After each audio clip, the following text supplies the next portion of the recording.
What's up guys, in today's video we're going to be building a Spanish medieval house, typical of maybe the 1500s, 1400s Spain. So this building is 8 blocks wide and it's 14 blocks long, so it's not very big but it's neither extremely small, and as usual the materials are in the description of this video. So the first thing we want to do is we want to make a hole. So we want to make a hole that's 8 blocks wide and 14 blocks long, and it's going to be 1 deep. Now this is basically going to allow us to have this set down floor, and we're going to go 1 block in from the corner and we're going to do a 3 wide cobblestone floor area like so. Now what we're going to do is we're going to make sure that this is right, because this is going to help us base off the rest of the walls for the rest of the video and all the other features. Now again we're going to come 1 block in for the rest of this, and we're going to fill in the rest of this with just normal sandstone blocks.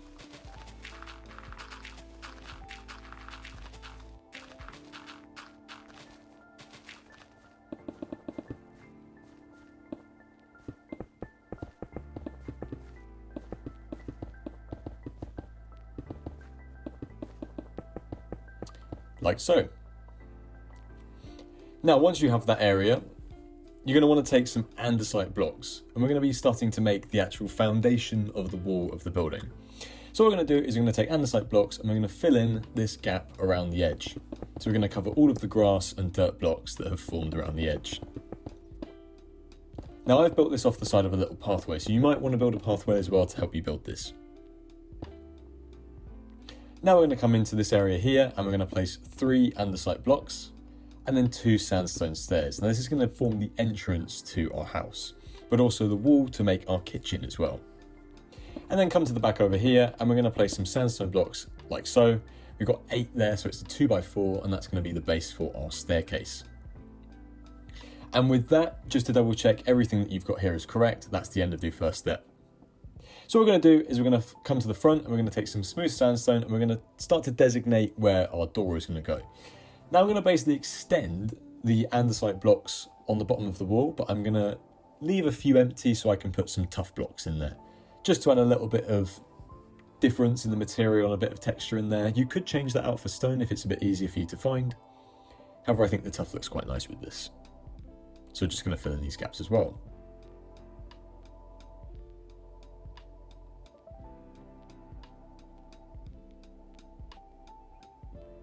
Now once you've done that, we're going to start to build the back of our stairs over here. So the stairs themselves are going to be built in polished diorite, and then we're just going to extend up our kitchen wall here, and then we're going to come over to here and we're going to start making our fireplace. And we're going to have to knock some of these blocks out here that we've already placed, but if you place some smooth sandstone blocks in a pattern like so, with then basically the ability to put a campfire in the bottom there, that's just going to allow that chimney to extend all the way up. Just going to add a couple of extra blocks and replace some out of here. We're going to want to make like a textured sort of thing for the wall of our staircase, and just fill in the back here as we start to build our staircase up with polished diorite stairs. Now we're going to just start to extend our walls upwards. So we're going to do something like so with some sandstone and smooth sandstone. We might actually take a smooth sandstone stair block just to add a little bit of depth to look like it's a little bit worn. And then we're going to start filling in walls. So we're going to go 2 up with some calcite, leaving some gaps, but then also leaving some gaps for some smooth sandstone for just a bit of extra texture as well. Now I'm going to be filling in these areas as such, and I'm going to be leaving a 1x2 window gap in front of our staircase. And then we're just going to basically fill in all the rest. Now I'm going to have to basically extend that chimney upwards in smooth sandstone like so, but it's pretty easy. We're just going to be basically filling in around the edge with these calcite blocks, and that basically builds the wall for your first floor or your ground floor. As you can see, we just need to extend up this wall, so it's really about just placing random blocks of the sandstone and smooth sandstone, just extending it up to the top, while knocking out this block here just so we can add a bit of other floor material when we get to doing our ceiling. And there you go, on to the next step. So what we're going to do is we're going to start to actually furnish this ground floor first of all, just while we can see everything being done here. So I'm going to put a dark oak button and a spruce doorway there. I might just start placing some things on the outside while we are doing it. And then I'm going to start making a kitchen area with some furnaces. We're going to come back to this a little bit later, but I'm just starting to add the kind of main details in this they're going to help us designate our space. So I'm just making some wine barrels, some storage barrels, maybe some scaffolding. So to make my wine barrels, I'm just going to put some spruce fence gates underneath them, put a tripwire hook, maybe put a cauldron as well. And that's just going to help us, designate the types of space that we're going to have in the basement area. Now in survival, you could make this much more utilitarian, just adding things like barrels, chests.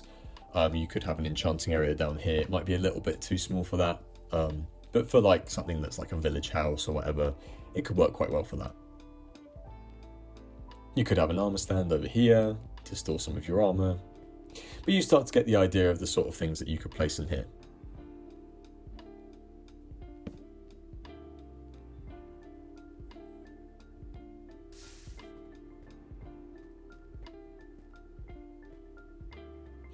And then we basically have it for that ground floor area. Now we're going to move on to the ceiling and basically the floor for the next floor upwards for the upstairs.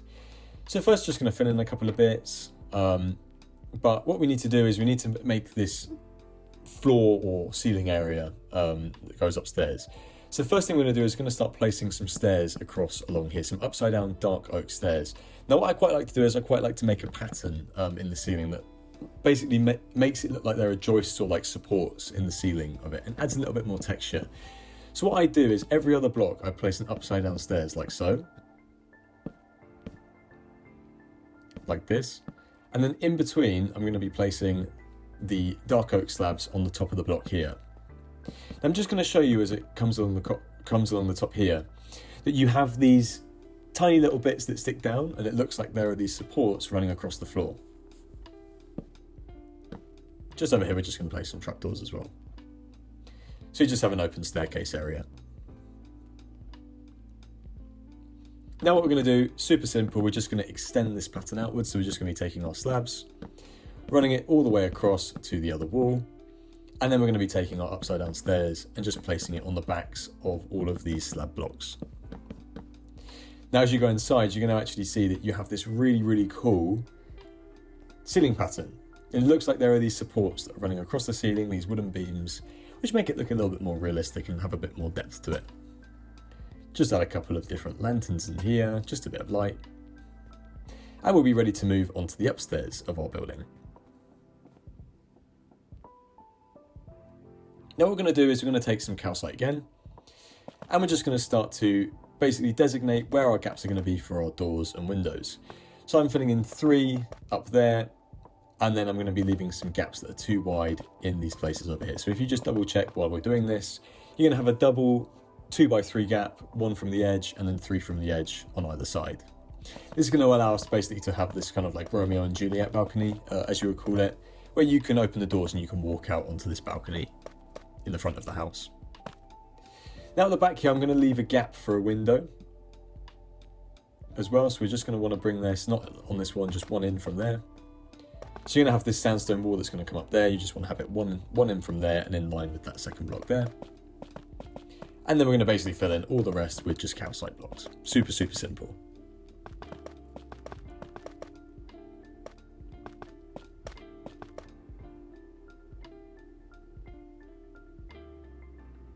So just to double check as we go around, just to check that we've got everything in the right place. And then we're going to start placing our doors and trapdoors to basically make our doors that open out onto our balconies.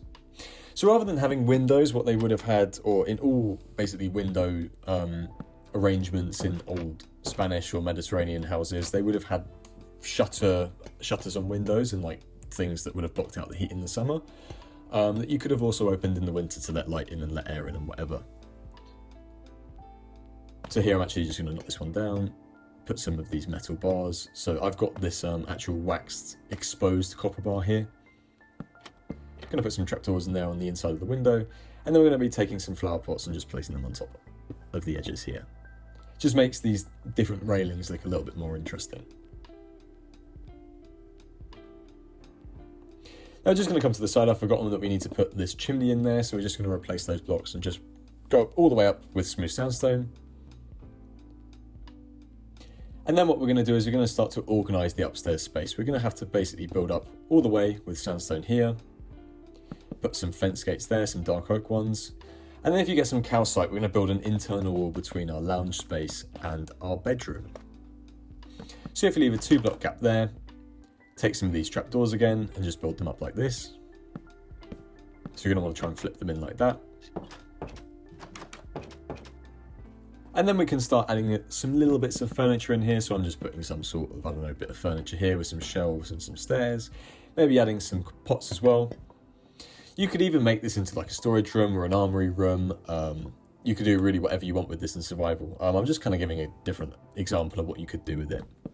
So in terms of the bedroom, I'm putting some dark oak logs, some stripped dark oak logs to basically make this headboard. And then we're going to be adding some other bits. We're going to be adding a bed. We're going to be adding some scaffolding, some chests, all these different things that are going to add a little bit of extra detail to your bedroom space. Going to make a shelf with some dark oak trapdoors, just as it starts raining. And then just add some like little extra bits like flower pots. I mean, really, you guys can do really whatever you want with this space. It's really like what you want to do with it, and the types of things that you like to decorate with. But I think this looks quite nice. It's quite simple as well. It's not too complicated, and you can use it in survival if you really wanted to. You could probably make it more effective, but it still works. So I'm just putting a candle here, that sort of thing. Nice. So we're going to move on to some little bits of decoration on the outside here. So one thing that you do see in lots of Spanish and Latin American, like, you know, city signs, you do see typically like the street names on a nice tile that designates what street you're on or whatever. So I'm just saying that there. I'm going to add some of these fence gates, which add a little bit of texture to the bottom of your roof line, and then some just chains here, which add a nice line across. It looks like something could be hanging there, or looks like a crack in the stonework, something like that. Then we're going to do the same thing on the back with the fence gates, just leaving a gap of 3 over there, and we're just going to knock all of these in while adding some copper chains running across here. Just adds a little bit of detail underneath the roof line. Now what you would have seen is these would have been like these kind of nice tile patterns. This is the best thing I can kind of do with this, but if anyone else has like a better idea of how you can make that work, let me know in the comments. So coming on to the ceiling next, what we're going to do is we're going to do something that's slightly different to what was on the other ceiling, but we're going to be using spruce planks, and then we're going to be basically making bigger gaps in between or similar sized gaps in between our slabs and our stairs. So I'm going to show you here how we're going to do it. So we're going to put stairs upside down, facing inwards on each other. Then we're going to put a slab every 2 blocks. So it doesn't quite match up to the end, which is a bit of a shame. But if you just follow the pattern as such, we're going to get a nice ceiling like so, with a few more joists in there than the one downstairs. Now, the 4 blocks on the edge are going to allow us to basically place lanterns on top of the off of those blocks. So it's a bit more functional. So we're just going to fill in with some slabs. And as you can see, we've got a nice ceiling pattern there that's a little bit more supported than the one below. And we're just going to continue on this pattern. So if we place the upside down stairs, the spruce stairs, some slabs, like so, then we're going to get a really nice ceiling pattern. Now I think this is better than just placing some slabs. I mean, if you don't want to use the stairs and you're a bit like, you know, stricken for materials, you can just use slabs, but I think this is really worth doing, and it just looks really, really nice. And people go, oh, how did you do that? It's just something that's really unique, I think. Now for the roof, what I'm going to do is I'm going to be basically mixing the mossy cobblestone, the granite and bricks. And the idea is I want to make it look like there's this roof that is wearing, but it's less worn on the edge of the roof and it's more worn on the top of the roof. So what I'm doing, and you'll see what I mean when I do this, is I'm putting some mossy cobblestone and I'm mixing it in with these other blocks. So just going to put some full blocks around the edge, and then we're going to replace some of these with just some granite or some bricks. And that's going to make this nice different pattern that comes down this roof. Now what we're going to do is we're going to take some slabs. So as you can see here, we've got actually this material that's going on. But if we grab some slabs, we're going to put some brick slabs, some granite slabs, mossy cobblestone, like so. And the idea is we want to have more of these more of this mix of granite and bricks at the bottom of the roof, and as we go up the roof there is more and more and more mossy cobblestone. So what I'm doing is I'm just playing around here to see what is the best arrangement. I mean, you can just directly copy me in the video, or you can try your own sort of thing, or you can just make it totally mossy cobblestone or totally bricks, really up to you. But then what I'm doing is I'm just doing a very simple slab roof arrangement that meets in a 2-block wide area in the middle, and I'm just basically changing the materials as I go.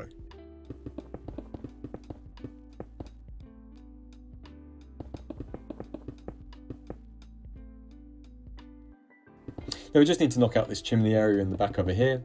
So we're going to extend this 3 blocks from the top of the roof here, and then we're going to put a placer pot over here at the end of the video. But we're just going to fill in this area as well over here. So just put some mossy cobblestone in this gap, or whatever really material you want to. And then we're just going to continue this pattern upwards.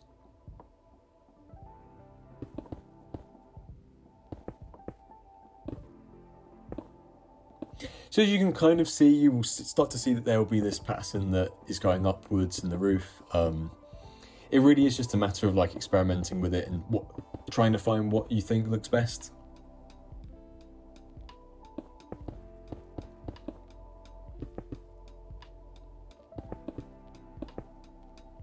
Like so, and as you can see, we kind of have this like mix of materials that comes to the top. So it doesn't look random, but it looks like there's some sort of logic to it, and it looks like there's some sort of wear over time of this roof. And I think it looks quite nice in the end. It adds like a different dimension of colour to it. The last thing we're going to do is going to put the flower pot on top of our chimney, and that rounds out our chimney. And that is the whole exterior of the house basically. So we're just going to go back inside and do a little bit of interior detailing, but that is the basic structure of the house. So in terms of interior, what I quite like to do with these, I quite like to add like darker materials and these sorts of things. If you visited any of these like old school medieval houses in parts of Spain, or basically times after the reconquista and the other places around there that would have been built after that period, a lot of these interiors were made of quite dark woods, and they were quite dark interiors. It's something that's quite typical of like the medieval period. So the thing that you want to do is you don't want to add things that are like too bright and colourful in some of these things, because they would have used these like darker stained woods. That's kind of what the taste seemed like it to be at the time. Same thing with adding things like coloured carpets as well. If you add like things like coloured red carpets, or like these darker earthier tones of carpets, then you know it's got this really nice like dark tone to it, which I quite like. But it's also just about like playing around and how you can best place your lanterns, how you can best place your furniture, and what you think looks best. So I'm just adding some other pots, maybe a dead bush here. But as you can see, I mean, this is a really, really simple bedroom. I mean, you could extend this headboard upwards here, but you know, it's up to you. And there you go, you have a really, really nice look out to the balcony as well, which is quite cool.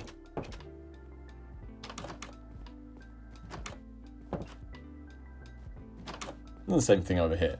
So even though it is like darker and there aren't so many views out there, if you visited some of these houses, you know that like they don't really have that many windows in them. And a lot of the windows are tied to like doors in that sense.